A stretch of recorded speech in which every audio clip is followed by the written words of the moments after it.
بيننا وبينكم الكتب. كان أحمد يقول البدع بيننا وبينكم الجنائز، ونحن نقول ذلك ونقول بيننا وبينكم الكتب موجودة. قال الله لرسوله قل فأتوا بالتوراة فاتلوها إن كنتم صادقين، فيأتون بالتوراة فتكذبون. وهؤلاء نأتي بكتب السلف، نأتي بالقرآن، نأتي بالسنة، نأتي بكتب البخاري ومسلم وأبو داود والترمذي والنسائي.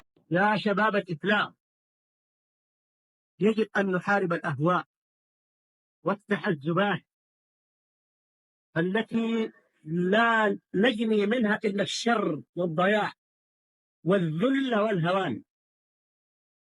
يجب أن تدركوا أيها الشباب أن العزة كل العزة والسعادة كل السعادة في الدنيا والآخرة لم تضمن إلا لمن يرفع رأسا بما جاء به محمد صلى الله عليه وسلم، ويعتز بما جاء به محمد صلى الله عليه وسلم.